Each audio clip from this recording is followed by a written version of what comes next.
नमस्कार दोस्तों, आप सभी का मेरे YouTube चैनल जय श्री राम पर स्वागत है। प्रिय भक्तों, आज बृहस्पतिवार के दिन आप बृहस्पति देव की बहुत ही दुर्लभ कथा सुनेंगे। इस कथा को सुनने से भक्तों की सभी मनोकामनाएं भगवान बृहस्पति देव की कृपा से पूर्ण हो जाती है। तो आइए बड़ी ही श्रद्धा और प्रसन्नचित्त मन से इस कथा को सुनते हैं। तो आइए सुनते हैं बृहस्पतिवार व्रत कथा। प्राचीन समय की बात है। भारत में एक राजा राज करता था। वह बड़ी प्रतापी तथा दानी था। वह नित्य प्रतिदिन मंदिर में भगवत दर्शन करने के लिए जाता था। वह ब्राह्मण और गुरु की सेवा किया करता था। उसके द्वार से कोई भी याचक निराश होकर नहीं लौटता था। वह प्रत्येक गुरुवार को व्रत रखता एवं पूजन करता था। हर दिन गरीबों की सहायता करता था। परंतु यह सब बातें उसकी रानी को अच्छी नहीं लगती थी। वह ना ही व्रत करती और ना किसी को एक भी पैसा दान में देती थी। वह राजा से भी ऐसा करने को मना करती थी। एक समय की बात है कि राजा शिकार खेलने वन में गए। घर पर रानी और दासी थी। उस समय गुरु बृहस्पति साधु का रूप धारण करके राजा के दरबार पर भिक्षा मांगने के लिए आए। साधु ने रानी को भिक्षा मांगी तो वह कहने लगी, हे साधु महाराज, मैं इस दान और पुण्य से तंग आ गई हूँ। इस कार्य के लिए तो मेरे पतिदेव ही बहुत है। अब आप मुझ पर कृपा करें कि यह सारा धन नष्ट हो जाए तथा मैं आराम से रह सकूं। साधु रूपी बृहस्पति देव ने कहा, हे देवी, तुम बड़ी विचित्र हो। संतान और धन से कोई दुखी नहीं होता। इसको सभी चाहते हैं। पापी भी पुत्र और धन की इच्छा करते हैं। अगर तुम्हारे पास धन अधिक है तो भूखे मनुष्यों को भोजन कराओ, प्याऊ लगवाओ, ब्राह्मणों को दान दो, धर्मशाला आदि बनवाओ, कुआं, तालाब, बावड़ी, बाग बगीचे आदि का निर्माण कराओ तथा निर्धनों और कुमारी कन्याओं का विवाह करवाओ, साथ ही यज्ञ आदि करवाओ। इस प्रकार के कर्मों से आपके कुल और आपका नाम प्रलोक में सार्थक होगा एवं स्वर्ग की प्राप्ति होगी। परंतु रानी साधु की इस बातों से खुश नहीं हुई। उसने कहा, हे साधु महाराज, मुझे ऐसी धन की आवश्यकता नहीं जिसको मैं अन्य लोगों को दान दूं तथा जिसको रखने और संभालने में मेरा सारा समय ही नष्ट हो जाए। साधु ने कहा, हे देवी, यदि तुम्हारी ऐसी इच्छा है तो जैसा मैं तुम्हें बताता हूँ तुम वैसा ही करना। बृहस्पतिवार के दिन घर को गोबर से लीपना, अपने केशों को पीली मिट्टी से धोना, केशों को धोते समय स्नान करना, राजा से कहना कि वह हजामत करवाए, भोजन में मांस मदिरा आदि खाना, कपड़ा धोबी के यहाँ धुलने को देना। इस प्रकार से 7 बृहस्पति करने से तुम्हारा धन नष्ट हो जाएगा। यह कहकर साधु महाराज रूपी बृहस्पति देव अंतर्ध्यान हो गए। रानी ने साधु के कहने के अनुसार 7 बृहस्पतिवार तक वैसा ही करने का विचार किया। साधु के बताए अनुसार कार्य करते हुए केवल 3 बृहस्पतिवार ही बीते थे कि उसके समस्त धन नष्ट हो गए। भोजन के लिए दोनों समय परिवार तरसने लगा तथा सांसारिक भोगों से दुखी रहने लगे। तब तक राजा रानी से कहने लगा कि हे रानी, तुम यहाँ पर रहो, मैं दूसरे देश को जाता हूँ, क्योंकि यहाँ पर मुझे सभी मनुष्य जानते हैं, इसलिए मैं यहाँ कोई कार्य नहीं कर सकता। मैं अब परदेश जा रहा हूँ, वहाँ कोई काम धंधा करूँगा, शायद हमारे भाग्य बदल जाए। ऐसा कहकर राजा परदेश चला गया।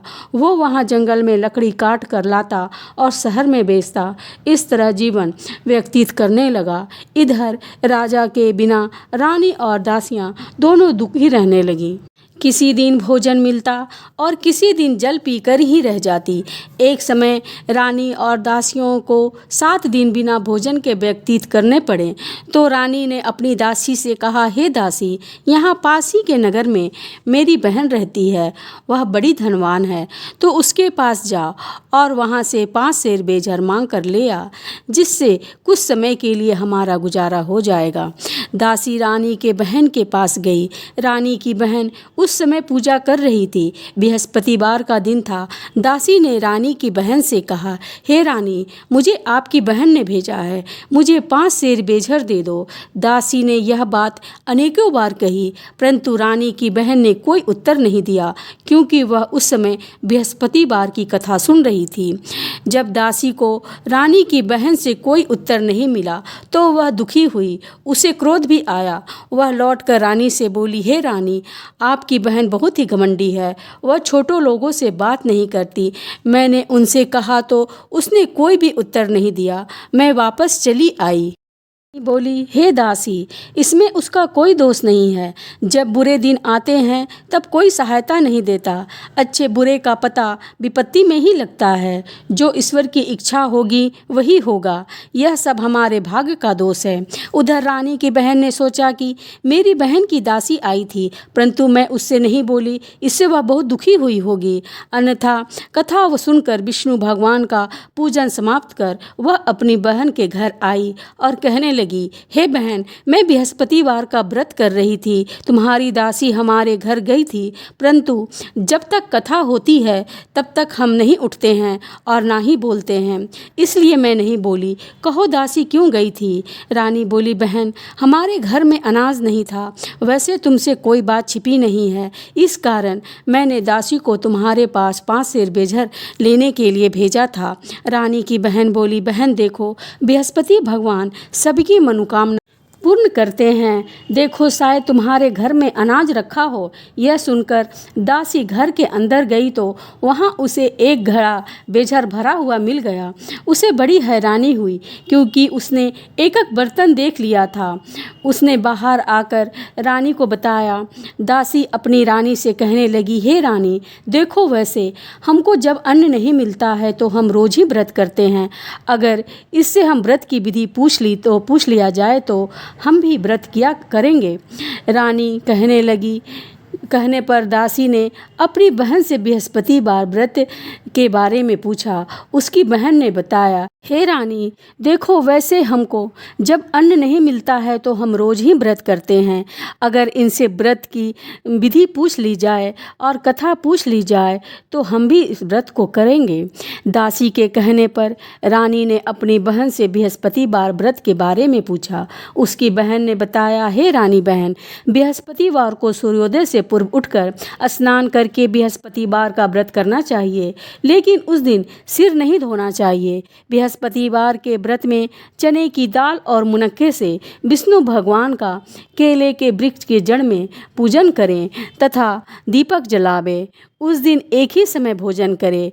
भोजन पीले खाद्य पदार्थों का करें तथा कथा सुने। इस प्रकार करने से गुरु भगवान प्रसन्न होते हैं, अन्न पुत्र धन देते हैं, मनोकामना पूर्ण करते हैं। व्रत और पूजन की विधि बताकर रानी की बहन चली गई। रानी और दासी दोनों ने निश्चय किया कि वे बृहस्पति देव भगवान का पूजन जरूर करेंगी। 7 दिन बाद जब बृहस्पतिवार आया तो उन्होंने व्रत रखा। घुड़सार से जाकर चना और गुड़ बीन लाई तथा उसके दाल से केले की जड़ में पूजन विष्णु भगवान का पूजन किया। जब भोजन पीला कहाँ से आए? दोनों बड़ी दुखी हुई, परंतु उन्होंने व्रत किया था, इस कारण बृहस्पति देव भगवान प्रसन्न थे। एक साधारण व्यक्ति का रूप में वो 2 थालों में सुंदर भोजन लेकर आए और दासी को देकर बोले, हे दासी, यह भोजन तुम्हारे और रानी के लिए है, तुम दोनों भोजन करना। दासी भोजन पाकर बड़ी प्रसन्न हुई और रानी से बोली, रानी जी, भोजन कर लो। रानी को भोजन के आने के बारे में कुछ पता नहीं था, इसलिए वह दासी से बोली, जा तू ही भोजन कर ले, क्योंकि तू ही हमारी व्यर्थ में हंसी उड़ा रही है। दासी बोली, एक व्यक्ति भोजन दे गया है। रानी कहने लगी, वो भोजन तुम्हारे लिए ही दे गया है, तू ही भोजन कर। दासी ने कहा, वह व्यक्ति हम दोनों के लिए 2 थालों में भोजन दे गया है, इसलिए मैं और आप दोनों ही साथ साथ भोजन करेंगे। फिर दोनों ने गुरु भगवान को नमस्कार कर भोजन प्रारंभ किया।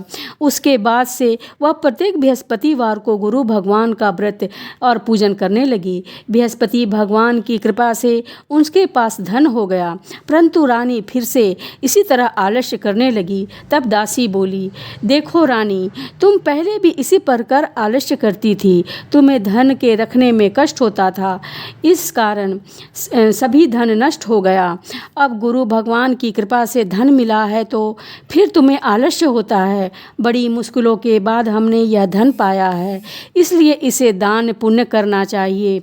तुम भूखे मनुष्यों को भोजन कराओ, प्याऊ लगवाओ, ब्राह्मण ब्राह्मणों को दान दो, कुआं तालाब बावड़ी आदि का निर्माण करवाओ, मंदिर पाठशाला बनवाओ, दान दो, कुमारी कन्याओं का विवाह करवाओ, धन को शुभ कार्यों में खर्च करो, जिससे तुम्हारे कुल का यश बढ़े तथा स्वर्ग प्राप्त हो और पितृ प्रसन्न हो। दासी की बात को मानकर रानी ने इसी प्रकार के कर्मों को करना प्रारंभ किया, जिससे उसका काफ़ी यश फैलने लगा। एक दिन रानी और दासी आपस में विचार करने लगी कि ना जाने राजा किस दशा में होंगे, उनकी कोई खोज खबर नहीं है। गुरु भगवान से उन्होंने प्रार्थना की और भगवान ने रात्रि में राजा को स्वप्न में कहा, हे राजा उठ, तेरी रानी तुझको याद करती है, अब अपने देश को लौट जा। राजा प्रातःकाल उठकर जंगल से लकड़ियां काटकर लाने के लिए जंगल की ओर चल पड़ा। जंगल से गुजरते हुए वह सोचने लगा, रानी की गलती से उसे कितने दुख भोगने पड़े। राजपाट छोड़कर उसे जंगल में जाकर रहना पड़ा। जंगल से लकड़ियां काटकर उन्हें बेचकर गुजारा करना पड़ा।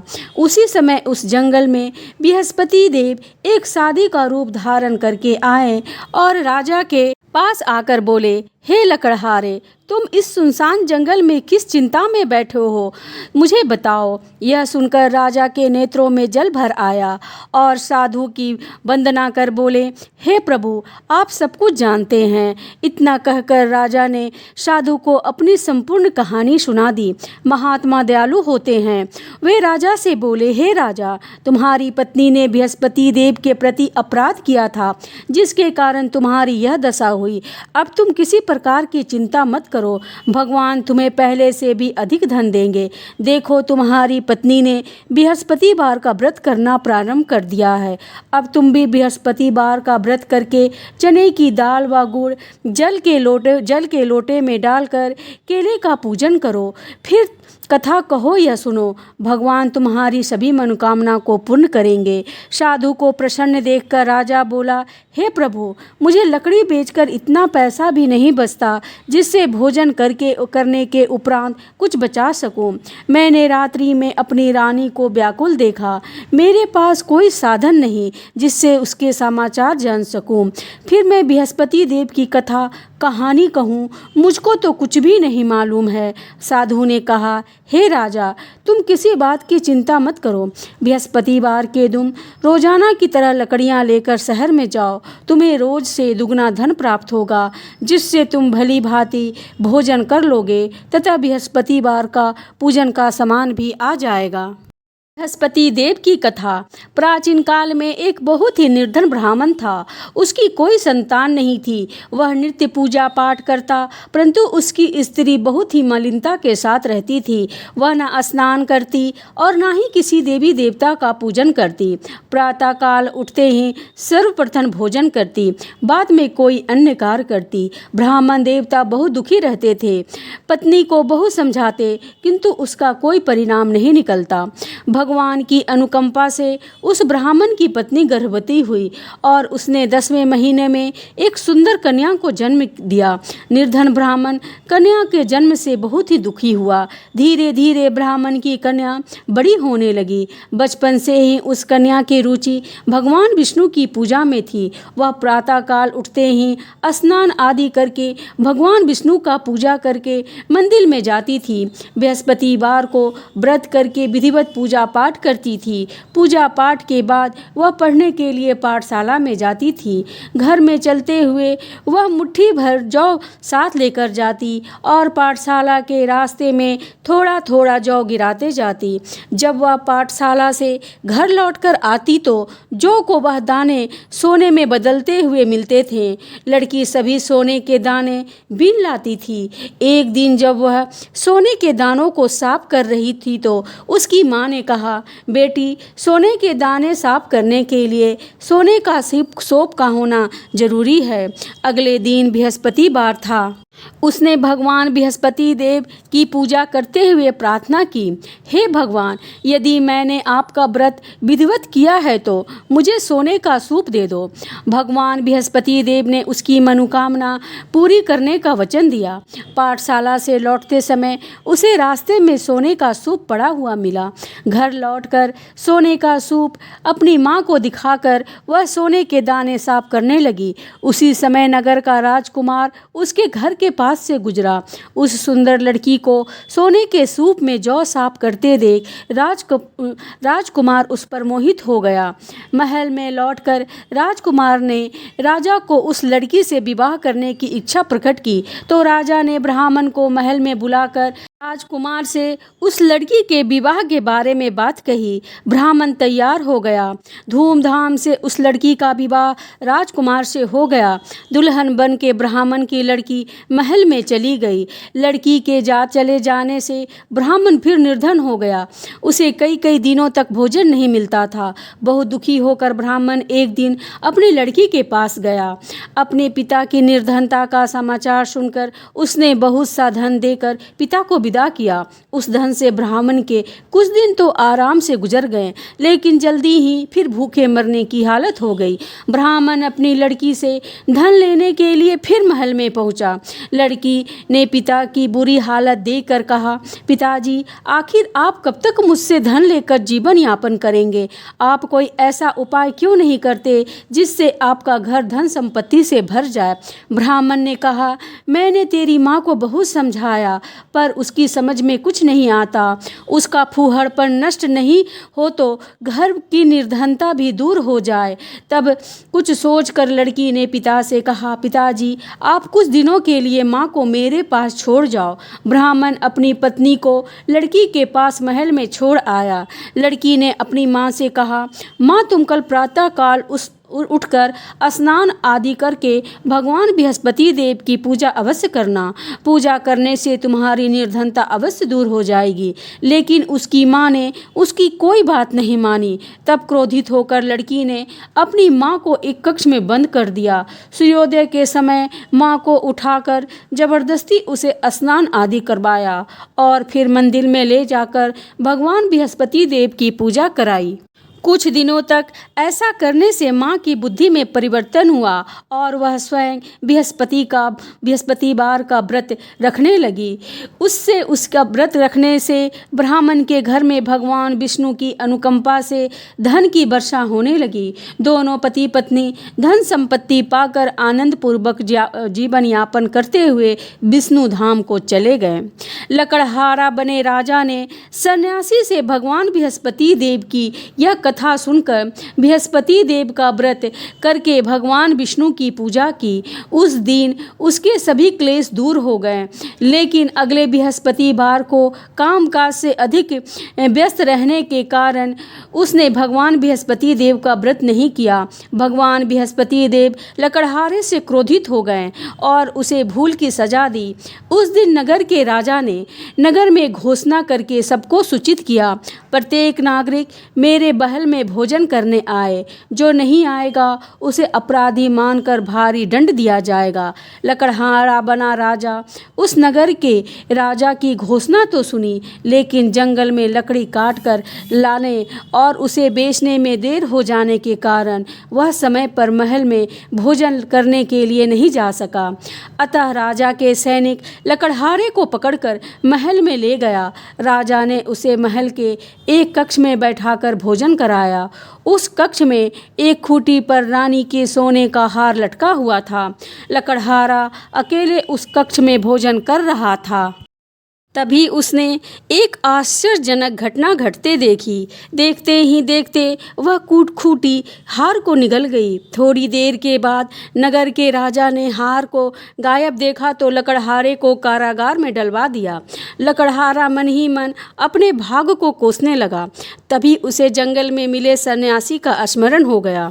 थोड़ी देर में भगवान बृहस्पति देव सन्यासी के रूप में उसके सामने प्रकट हुए और कहा, हे लकड़हारे, तूने भगवान बृहस्पति देव की पूजा नहीं की, इसी कारण तुझे कष्ट हुआ है। लेकिन अब चिंता मत करो, बृहस्पतिवार के दिन कारागार के दरवाजे पर तुम्हें कुछ पैसे पड़े हुए मिलेंगे। उन पैसों से भगवान बृहस्पति देव का व्रत करके उनकी पूजा करोगे तो तुम्हारे सब दुख नष्ट हो जाएंगे। बृहस्पति देव के दिन दरवाजे पर पड़े मिले पैसे से चने और गुड़ मंगवाकर लकड़हारे ने बृहस्पतिवार की कथा कही तो और भगवान बृहस्पति देव ने प्रसन्न होकर उस नगर के राजा को स्वप्न में लकड़हारे को कारागार से मुक्त कराने को कहा। सुबह राजा ने अपने कक्ष में आकर देखा तो खूंटी पर रानी का हार मिल गया। राजा ने लकड़हारे को मुक्त कर दिया और उसे धन और आभूषण देकर विदा किया। लकड़हारा बना राजा उस नगर से चलकर अपने नगर पहुंचा तो उस नगर में कुएं, धर्मशाला, बाग बगीचे देखकर बहुत प्रसन्न हुआ। राजा ने किसी से पूछा, ये कुएं, धर्मशालाएं किसने बनवाई है? सबने उसे बताया कि ये सब रानी और उसकी दासी ने बनवाया है। राजा महल में पहुंचा तो रानी ने उसका भव्य स्वागत किया। तब राजा ने निश्चय किया कि सप्ताह में एक बार तो सभी बृहस्पतिवार का व्रत तथा पूजन करते हैं, परंतु मैं प्रतिदिन व्रत किया करूँगा तथा दिन में 3 बार कथा कहूँगा। अब राजा के दुसाले में हर समय चने की दाल बंधे रहता तथा दिन में 3 बार बृहस्पतिवार की कथा करता। कुछ दिनों के बाद राजा को अपनी बहन की याद आई। एक दिन घोड़े पर सवार होकर राजा अपने बहन से मिलने चल दिए। अभी राजा नगर से बाहर पहुंचा ही था कि उसने कुछ लोगों को एक शव को ले जाते हुए देखा। राजा को स्मरण हो आया कि आज उसने किसी को भी बृहस्पतिवार की व्रत की कथा नहीं सुनाई है। राजा ने उन लोगों को रोककर कहा, भाइयों, आप शव को ले जाने से पहले मुझसे बृहस्पतिवार की कथा सुन ले। लोगों ने राजा पर क्रोधित होते हुए कहा, तुम पागल तो नहीं हो गए हो? लेकिन कुछ बड़े बुजुर्ग लोगों ने कहा, अच्छा भाई, साथ चलते चलते तुम अपनी कथा सुना लो। राजा ने चलते हुए आधी कथा ही सुनाई थी कि सब हिलने लगा। राजा के पूरी कथा सुनाते ही सब उठकर बैठ गया। लोगों ने हैरानी से दांतों तले उंगली दबाई और अगले बार बृहस्पतिवार से भगवान बृहस्पति देव का व्रत करने व कथा सुनने का निश्चय किया। घोड़े पर सवार राजा चलते हुए एक किसान के पास पहुंचा। किसान अपने खेत में हल चला रहा था। राजा ने कहा, अरे भाई, मुझसे बृहस्पति देव की कथा सुन लो। किसान झुझला कर बोला, अरे भाई, देख नहीं रहे हो, जितनी देर तक तुम्हारी कथा सुनूंगा उतनी देर में तो मैं पूरे खेत में हल चला लूँगा। राजा निराश होकर चलने लगा।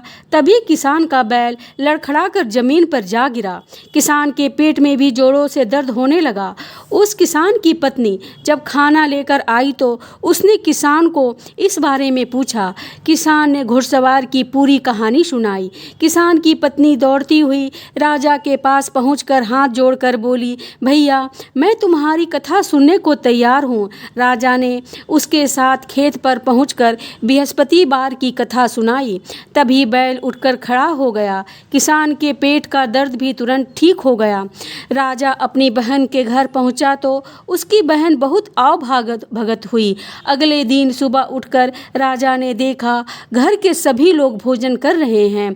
किसी भूखे को बृहस्पतिवार की कथा सुनाए बिना राजा भोजन नहीं करता था। उसने बहन से कहा, बहन, क्यों घर में कोई ऐसा व्यक्ति है जिसने अभी तक भोजन नहीं किया है? उसकी बहन बोली, भैया, हमारे घर में तो क्या, आपको पूरे नगर में ऐसा कोई व्यक्ति नहीं मिलेगा जिसने सुबह सुबह भोजन नहीं किया हो। तब राजा ने बहन के घर से निकलकर उस नगर में बिना भोजन किए व्यक्ति की तलाश की। एक गड़रिया के घर में उसका बेटा बीमार होने के कारण भूखे रह गया था। राजा ने उसको जाकर बृहस्पतिवार की कथा सुनाई। कथा सुनते सुनते गड़रिया का बीमार बेटा बिल्कुल ठीक हो गया। सबने राजा की बहुत प्रशंसा की। एक दिन राजा ने अपनी बहन से कहा, बहन, अब हम अपने घर को चलते हैं, तुम भी हमारे साथ चलो। कुछ दिन वहाँ रहकर लौट आना। राजा की बहन ने अपनी सास से पूछा तो सास ने ताने देते हुए कहा, बहू मायके जाना है तो अकेली जाना, मेरे पोते को मत ले जाना। तुम्हारी भाई के कोई संतान नहीं है, कहीं तुम्हारी भाभी मेरे पोते पर कोई जादू टोना न कर दे। दूसरे कक्ष में बहन की सास की बातें सुनकर राजा दुखी मन से अकेले ही अपने नगर को लौट गया। रानी ने राजा से कहा, आप तो अपनी बहन को साथ लाने की बात कहकर गए थे, फिर बहन को साथ क्यों नहीं लाएं? राजा ने दुखी होते हुए कहा, रानी हम निसंतान हैं, इसलिए कोई हमारे घर आना पसंद नहीं करता। रानी ने राजा को समझाया, हे प्राणनाथ, हमें बृहस्पति देव ने सब कुछ दिया है, अब भगवान बृहस्पति देव हमें संतान भी अवश्य देंगे। बृहस्पतिवार को विधिवत व्रत करते हुए राजा रानी ने भगवान बृहस्पति देव से संतान के लिए प्रार्थना की। कुछ दिनों के बाद उन्होंने स्वप्न में दर्शन देते हुए कहा, हे राजन, तेरी मनोकामना पूर्ण होगी। 1 सप्ताह बाद ही रानी गर्भवती हो गई। 10वें महीने में रानी ने एक सुंदर पुत्र को जन्म दिया। राजा रानी जीवन पर्यंत बृहस्पति का व्रत करते हुए अपने घर में धन्य धान की वर्षा होते रही। आनंद पूर्वक जीवन यापन करते हुए राजा रानी भगवान बृहस्पति देव की अनुकंपा से मोक्ष को प्राप्त करके सीधे बैकुंठ धाम पहुँच गए। बृहस्पति देव उसकी सदैव रक्षा करते हैं। जो संसार में सद्भावना और सच्चे हृदय से बृहस्पति देव का पूजन करते हैं, उनकी सभी मनोकामनाएं उसी प्रकार पूर्ण होती है जैसे राजा और रानी ने बृहस्पति देव की कथा का गुणगान किया। उनकी सभी इच्छाएं बृहस्पति देव ने पूर्ण की। मनुष्य को हृदय से उनका मनन करते हुए जयकार करना चाहिए। तो प्रेम से बोलिए, बृहस्पति देव की जय, विष्णु भगवान की जय, समस्त देवी देवताओं की जय। अब आप बृहस्पति देव की आरती सुनिए। जय बृहस्पति देवा, ओम जय बृहस्पति देवा, छिन छिन भोग लगाऊं कदली फल मेवा। ओम जय बृहस्पति देवा, तुम पूर्ण परमात्मा, तुम अंतर्यामी, जगत पिता जगदीश्वर, तुम सबके स्वामी। ओम जय बृहस्पति देवा, चरणामृत निज निर्मल, सब पातक हरता, सकल मनोरथ दायक, कृपा करो भरता। ओम जय बृहस्पति देवा, तन मन धन अर्पण कर, जो जन शरण पड़े, प्रभु प्रकट तब हो कर, आकर द्वार खड़े। ओम जय बृहस्पति देवा, दीन दयाल दयानिधि, भक्तन हितकारी, पाप दोष सब हरता, भव बंधन हारी। ओम जय बृहस्पति देवा, सकल मनोरथ दायक, सब संशय हारी, विषय विकार मिटाओ, संतन सुखकारी। ओम जय बृहस्पति देवा, जो कोई आरती तेरी प्रेम सहित गावे, जेठानंद आनंद कर, सो निश्चय पावे। ओम जय बृहस्पति देवा, जय बृहस्पति देवा। तो प्रेम से बोलिए बृहस्पति देव की जय, बोलिए श्री लक्ष्मी नारायण की जय। तो दोस्तों, यदि आपको आज की कथा पसंद आई हो तो वीडियो को लाइक कीजिए, चैनल को सब्सक्राइब एवं शेयर कीजिए और कमेंट में भगवान बृहस्पति देव की जय अवश्य लिखिए। जय श्री राम।